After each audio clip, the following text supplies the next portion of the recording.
아멘. 우리 옆에 분들 한번 인사하실까요? 잘 나오셨습니다. 자, 우리 한 번 더 인사할까요? 하나님이 당신과 함께하고 계십니다.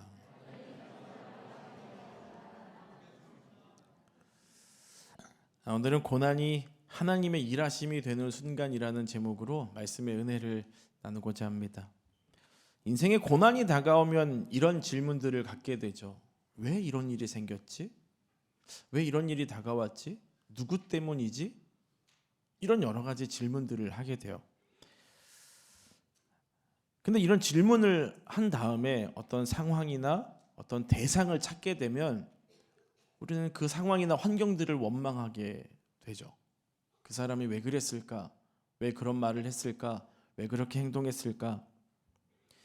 나도 나름대로 그 문제 때문에 힘들어하고 또 그런 대상이 된 사람, 그걸 알게 되는 순간부터 나는 그런 의도가 아니었는데 또 그런 상처나 아픔이 있구나. 나름대로 죄책감, 어려움 이런 게 빠지게 되는 거예요. 예수님 당시 시대적으로도 고난 속에 있는 사람들에게는 반드시 죄로 인한 것이다 라고 하는 어떤 명제가 딱 붙었어요. 사람들이 갖고 있는 보편적인 생각이었습니다. 저 사람이 아프거나 뭐 병이 있거나 문제가 있으면 사람들이 이렇게 볼 때 저 사람 죄 때문이야 이렇게 얘기를 한 거예요. 제자들도 그랬습니다. 그래서 예수님과 함께 제자들이 길을 가다가 태어날 때부터 맹인이 되었던 사람을 보게 돼요. 그때 이제 제자들이 뭐 다른 사람들과 다를 바 없이 예수님한테 질문을 합니다. 한번 볼게요. 2절 읽어봅니다. 제자들이 물어 이르되 라삐여 이 사람이 맹인으로 난 것이 누구의 죄로 인함이니까? 자기니까 그의 부모니까? 아멘. 그러니까 우리가 예수님의 제자 또 하나님을 알면서도 세상 사람들과 사실을 좀 다를 바 없이 살아갈 때가 있습니다. 사람들이 보는 관점, 사람들이 갖고 있는 마음, 사람들이 말하는 것들 그거랑 우리가 구별됨 없이 그냥 말하고 살아갈 때가 있다는 거예요. 그러니까 제자들도 예수님께 나름대로 훈련받고 예수님과 함께 했지만 자신들이 갖고 있었던 또 사람들이 말하고 생각하고 있었던 그런 보편적인 생각들을 자기도 모르게 말하고 있는 걸 볼 수 있죠. 그런데 예수님께서는 그 제자들의 질문을 통해서 원인이 누구 때문이다, 어떤 상황 때문이다 하지 않으세요. 오히려 고난의 의미를 말씀하시죠. 저와 여러분들은 저도 그렇죠. 나도 모르게 세상 사람들이 갖고 있는 생각으로 살아가는 것이 아니라 오늘 말씀을 통해서 예수님의 시각, 예수님의 관점, 예수님의 마음 이걸 가져야 되는 거예요. 오늘 말씀을 통해 놀라운 주님의 은혜로 변화가 일어나기를 축복합니다. 첫 번째는요. 고난은 책임이 아니라 하나님 안에서 목적을 찾아야 됩니다. 자, 제자들이 질문했어요. 예수님이 답을 하십니다. 3절 말씀 읽어봅니다. 예수께서 대답하시되 이 사람이나 그 부모의 죄로 인한 것이 아니라 그에게서 하나님이 하시는 일을 나타내고자 하심이라. 아멘. 뭐 사실 예수님이 누구 때문인지 아셨겠죠. 그런데 그 어떤 누구에게도 책임을 묻지를 않으십니다. 책임을 찾지도 않으세요. 오히려 이 사람에게는 이 고난의 의미를 말씀하시는 거예요. 목적을 말씀하시는 겁니다. 중요한 건 예수님이 뭐라고 하시냐면 하나님이 하시는 일을 나타내고자 함이라 라고 하십니다. 그럼 여러분 하나님이 나타내고자 하시는 일이 뭘까요? 이 고난. 아니 태어날 때부터 병을 갖고 태어난 거예요. 얼마나 가슴 아프겠어요. 부모님도 마음 아프고 아이가 태어났는데 장애가 있어요. 얼마나 마음이 아프겠습니까? 근데 이게 하나님이 하시는 일을 나타내고자 함이래요. 그게 뭘까요? 말씀 안에서 답을 찾아야 되는데 제 성경을 찾아보니까 요한복음 6장 28절 29절에 하나님의 일은 하나님께서 보내신 이를 믿는 것이다 라고 합니다. 자, 하나님께서 보내신 이가 누구예요? 예수 그리스도예요. 자, 그럼 하나님의 일이 뭐예요? 예수 그리스도를 믿는 것이에요. 그러니까 결국 이런 모든 상황들을 통해서 저와 여러분들에게 주시는 도전은 무엇이냐면 그 어떤 고난과 어려움과 아픔 속에서도 저와 여러분들은 예수 그리스도를 믿어야 한다는 거예요. 고난을 왜? 라고 묻으면 정죄만 남습니다. 왜 우리 부모님은?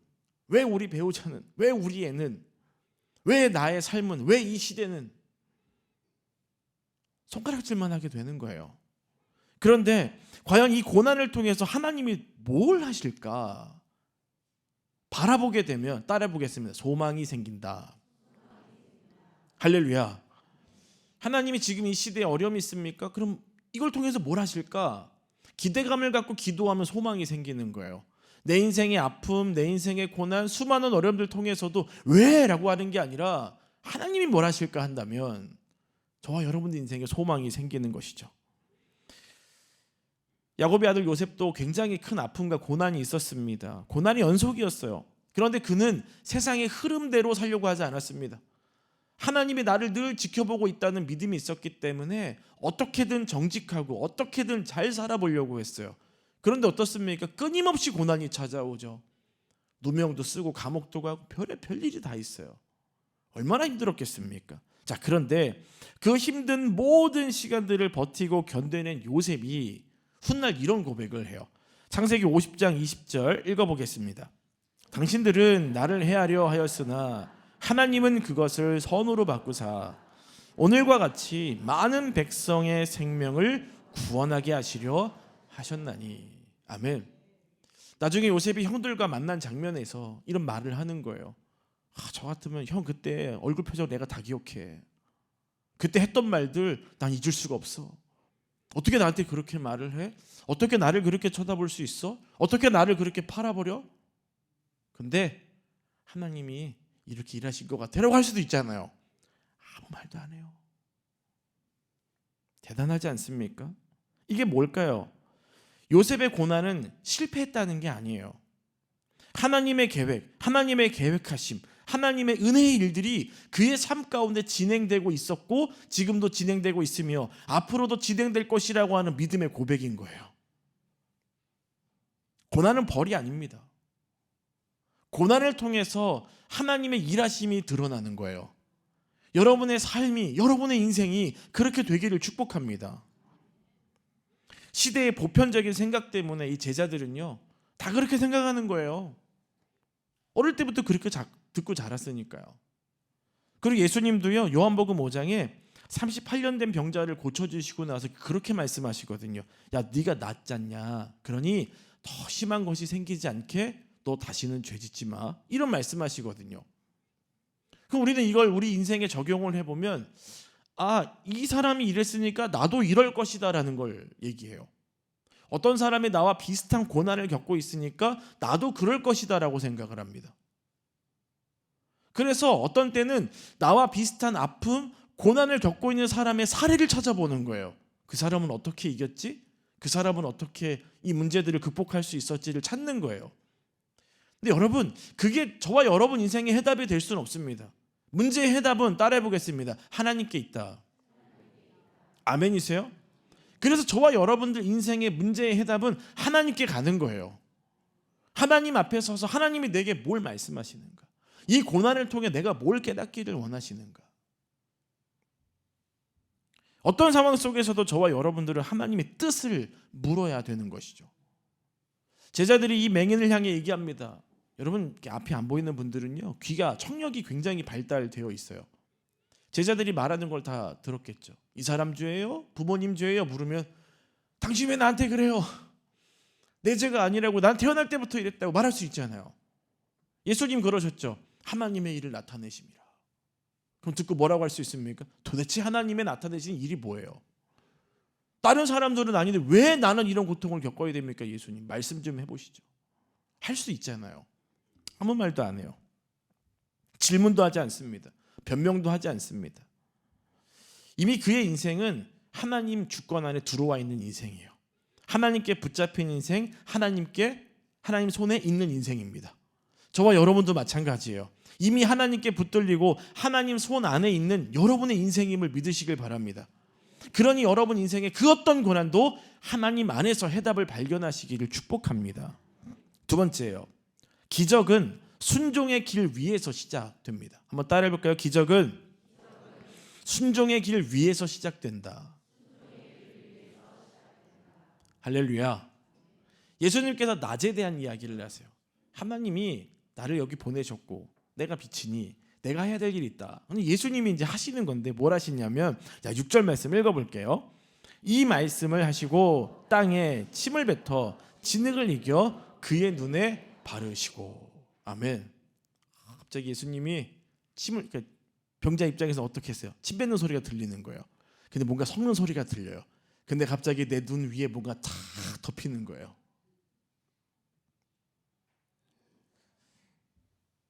근데 그 상황에서 그게 뭔가 이렇게 내 눈에 탁 덮였으면 보여야 되잖아요. 안 보이는 거예요.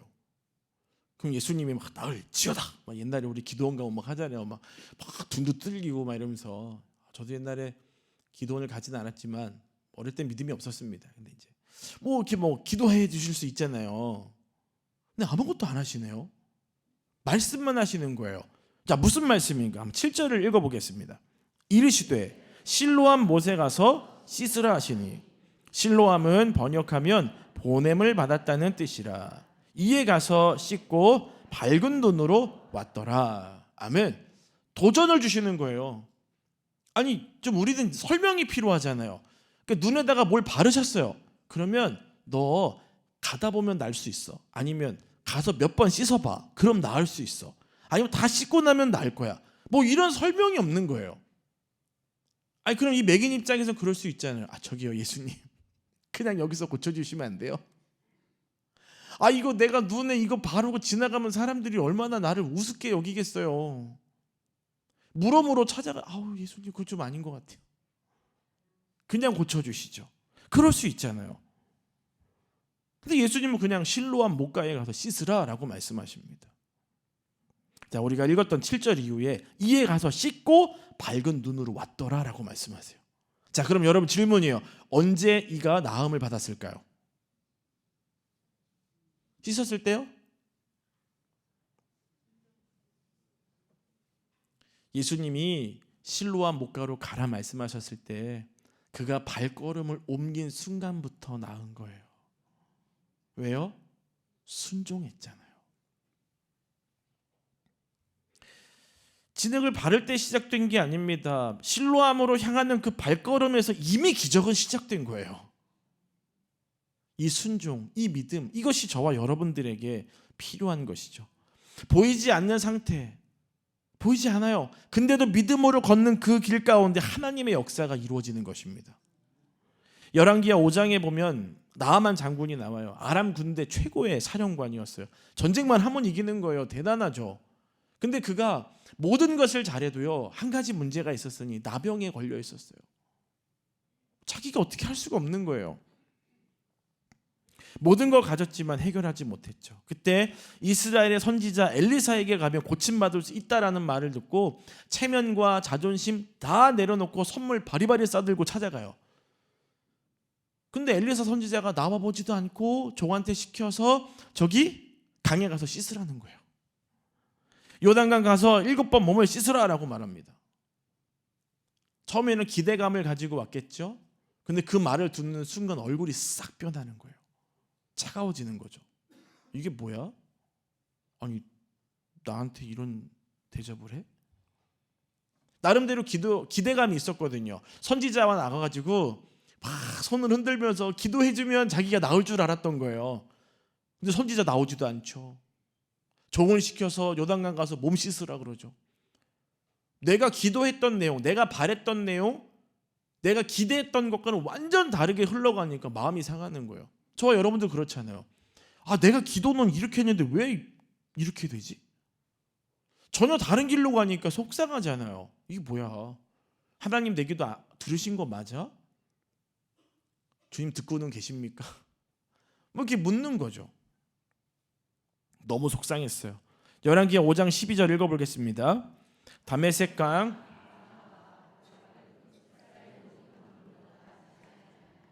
내가 거기서 몸을 씻으면 깨끗하게 되지 아니하랴 하고 몸을 돌려 분노하며 떠나니. 아멘. 이게 어찌 보면 저와 여러분의 모습이죠. 와, 내가 이렇게 기도했는데 주님 응답 안 해주셔? 내가 금식 기도를 얼마나 했는데, 내가 특세를 얼마나 했는데 주님이 내 기도를 응답을 안 해주셔? 분노하고 떠나는 게 어찌 보면 저와 여러분들의 모습 아닙니까? 그때 옆에 있던 하인들이 탁 붙잡아요. 13절이에요. 읽어보겠습니다. 그의 종들이 나와서 말하여 이르되 내 아버지여 선지자가 당신에게 큰 일을 행하라 말하였다면 행하지 아니하였으리이까. 하물며 당신에게 이르기를 씻어 깨끗하게 하라 함이리이까 하니. 아멘. 아니, 관계가 좋았어요. 아버지라고 부르죠. 아니 이거보다 더한 것도 하라 그랬으면 하셨을 거잖아요. 한번 해보세요. 참 여러분 이런 믿음의 좋은 친구들을 만나시길 바랍니다. 자, 나만 장군이 그 말을 듣고 요단강물에 들어가요. 한번 들어갔다 나옵니다. 일이 있어요 없어요? 아무렇지도 않아요. 3번 4번. 무슨 생각이 들었을까요? 아 이거 뭐 이렇게 해야 돼 이거. 중간에 그냥 그만해도 되지 않을까? 뭐 아무런 변화가 없잖아요. 7번째 몸을 요단강물에 담갔다 나오는 순간 어떻게 돼요? 깨끗하게 어린아이 살처럼 바뀌게 되죠. 오늘 말씀에 나오는 맹인도 마찬가지예요. 눈에 진흙을 바르고 실로암가로 걸어갑니다. 사람들이 뭐라 그랬을까요? 야, 저 우스꽝스러운 모습 좀 봐봐. 거린이었거든요. 그러니까 얼마나 그 행색 자체가 남들이 보기에 좋지 않았겠습니까? 야, 저게 뭐 하는 거야? 왜 저렇게 해? 저렇게 한다고 뭐 낫나? 뭐가 왜 저러는 거야? 우리도 많이 듣는 이야기. 저도 어릴 때 많이 들어봤습니다. 교회 다닐 때 야, 네가 주일날 교회 간다고 네 인생이 바뀔 것 같아? 조롱하는 거예요. 야, 교회 가서 신을 믿고 신을 의지하는 건 패배자들이나 하는 거야. 나약하고 능력 없고 그런 사람들이나 가는 거지. 그런 말들 참 많이 들었어요. 근데 나하만 장군도 이 맹인도 어찌 보면 지금 이 자리에 있는 여러분들도 그 수많은 비난과 수많은 조롱을 견뎌내고 여기까지 오신 분들이에요. 전 여러분들이 대단한 믿음의 소유자라고 믿습니다. 얼마나 많은 얘기들이 있었겠습니까? 그럼에도 불구하고 믿음을 지키고 이 자리에서 주님을 예배하는 여러분들을 하나님이 기뻐하실 줄 믿습니다. 그러니 여기까지 온 것에서 만족해하지 마시고 끝까지 그 믿음의 길을 걸어가시기를 주님의 이름으로 축복합니다. 주님께서는 이해가 아니라 믿음의 걸음을 요구하는 거예요. 이해되지 않지? 그래도 가. 여러분 신앙은요 이해돼서 가는 게 아닙니다. 믿음으로 가는 거예요. 복의 근원이라 불리면 아브라함 보십시오. 그가 어떻게 갈대아 우르를 떠날 수 있었겠습니까? 못 가죠. 강남 어디 뭐 대곡동 살다가 불로동 올 수 있겠어요? 쉽지 않죠. 하나님이 가라고 하시는 비전이 있었기 때문에 갈 수 있는 거예요. 그 정도 수준의 차이였습니다. 여러분 보이지 않는 상태로 한 걸음 내딛는 그 자리에서 이미 기적은 시작되는 거예요. 순종의 발걸음에 믿음의 놀라운 일들이 일어나기를 축복합니다. 자, 마지막 3번째예요. 고난을 통과한 사람은 하나님의 증인이 됩니다. 자, 한번 따라해볼까요? 하나님의 증인이 되자. 저와 여러분들은 증인이 되는 삶을 살아야 돼요. 자, 이제 저와 여러분들은 기적 이후의 어떤 스토리들을 잠깐 볼 거예요. 자, 8절 9절 말씀 읽어보겠습니다. 이웃 사람들과 전에 그가 거린인 것을 보았던 사람들이 이르되 이는 앉아서 구걸하던 자가 아니냐. 어떤 사람은 그 사람이라 하며 어떤 사람은 아니라 그와 비슷하다 하거늘 자기 말은 내가 그라하니. 아멘. 어떤 이슈가 생겼어요. 그러면 그 기적이 일어나면 기적에 초점을 맞춰야 되지 않습니까? 어떻게 이런 일이 일어났지? 어떻게 안 못 보던 사람들이 보게 될지를 봐야 되는데 지금 이 사람들은 집중하는 게 전혀 다른 거예요. 야, 거기 있던 거린이야? 비슷하게 생긴 것 같은데? 아니야, 다른 사람이야. 요거 갖고 서로 지금 논쟁을 하고 있는 거예요. 그때 이 맹인이었던 사람이 뭐라고 합니까? 아, 그 사람이 바로 접니다.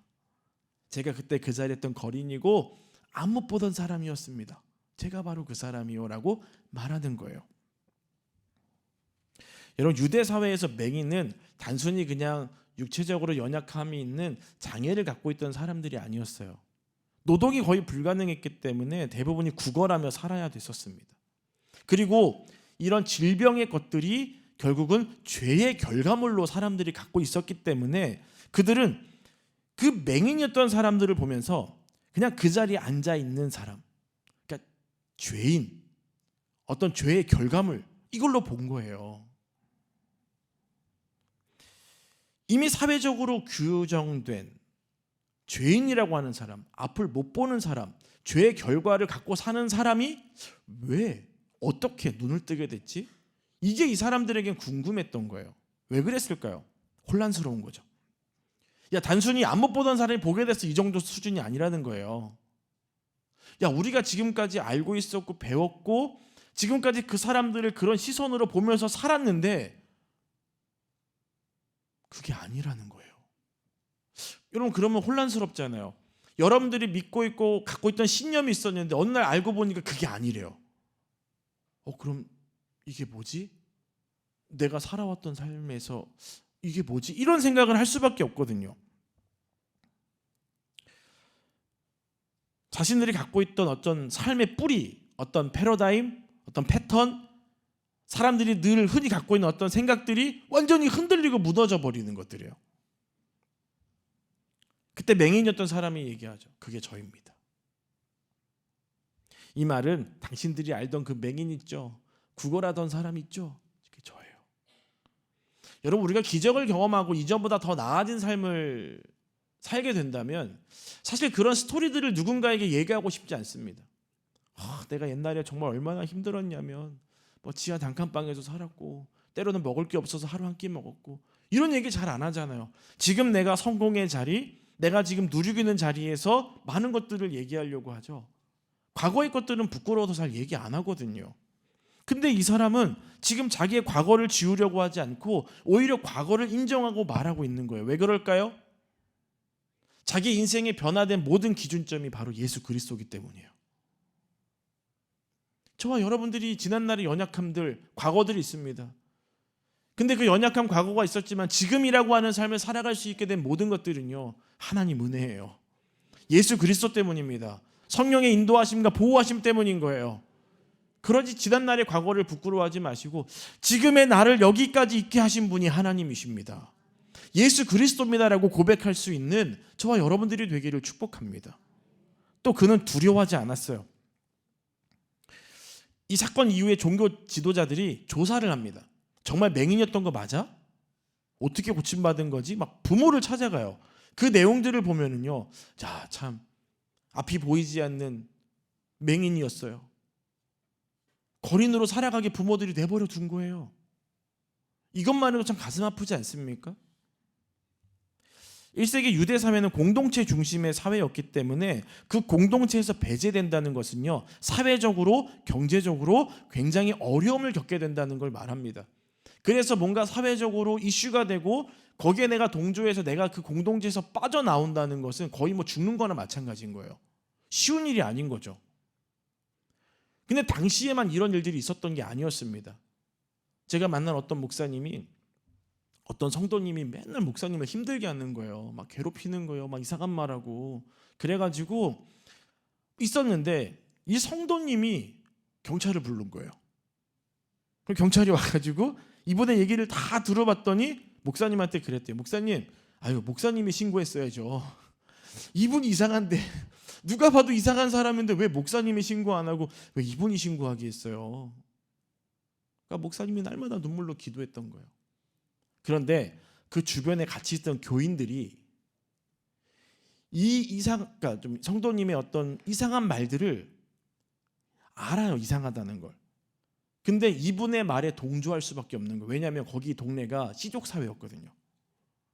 그러니까 이분을 부인하는 순간 자기들이 살아갈 힘이 없어지는 거예요. 결국은 이분들이 다 교회를 떠나버렸습니다. 교회가 문을 닫았어요. 이 목사님이 얼마나 울면서 저희랑 만나가지고 힘들어했는지 그 비슷한 사람 만나잖아요. 이분이 막 공황장애 오는 거예요. 저희가 같이 성지순례 갔었거든요. 그럼 갑자기 이분 이상해. 왜 그래요? 했더니 저기 앞에 그 성도님하고 닮은 분이 있대요. 막 힘들어가지고 어떻게 할 줄 모르는 거예요. 그럼 여러분 보세요. 이 맹인이었던 사람이 예수님이 나를 고치셨습니다라고 하는 고백이 쉬운 고백이 아니라는 걸 알 수 있죠. 증거되는 게 또 있어요. 21절 말씀 읽어보겠습니다. 그러나 지금 어떻게 해서 보는지 또는 누가 그 눈을 뜨게 하였는지 우리는 알지 못하나이다. 그에게 물어보소서. 그가 장성하였으니 자기 일을 말하리이다. 아멘. 이거 누가 얘기한 줄 아세요? 맹인의 부모님이 얘기하는 거예요. 맹인이 얼마나 가슴 아프겠습니까? 손해보고 싶지 않았기 때문에 부모님이 선택한 거죠.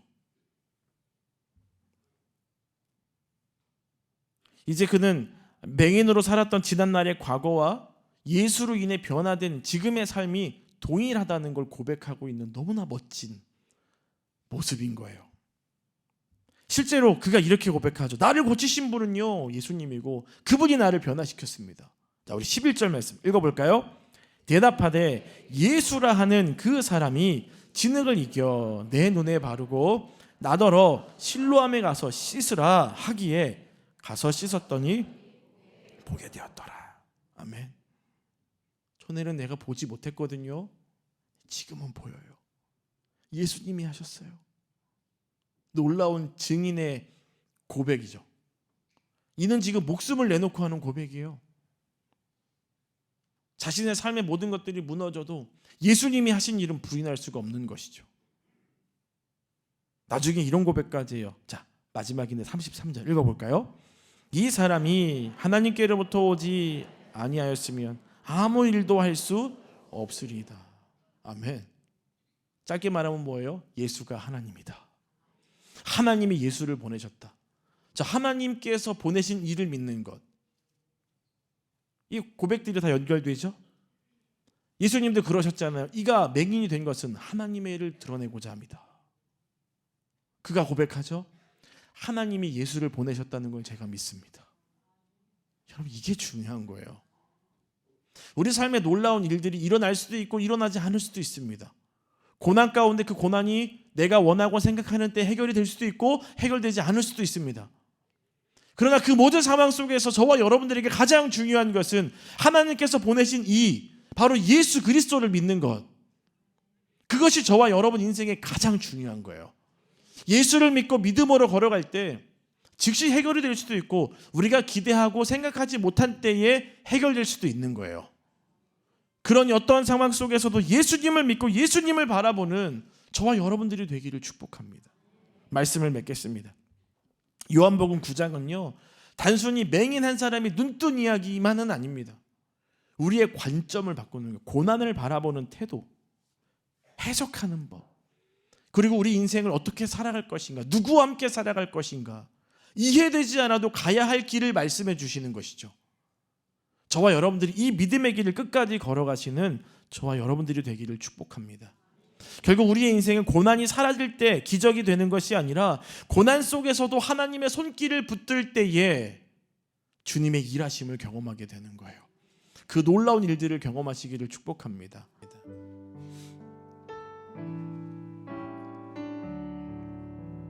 고단한 인생길, 고단한 인생길, 힘겨운 오늘도 예수 내 마음 아시네. 지나간 아픔도 마주할 세상도 예수 내 마음 아시네. 고단한 인생길,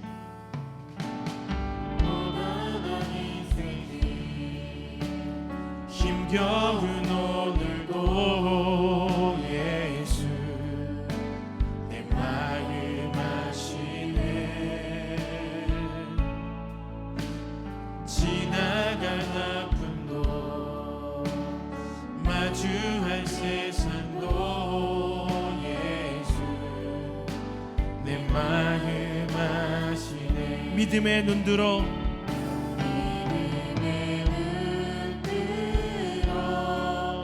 주를 보리 이 또한 지나가리라. 주어진 내 삶의 시간 속에 주의 하루를 살아도 기쁨으로 가리. 하루를 살아도 기쁨으로 가리. 예수 늘 함께 하시네. 여러분의 후회와 염려도 다 맡겨드리세요. 후회도 염려도 온전히 맡기리. 예수 늘 함께 하시네. 믿음의 눈 들어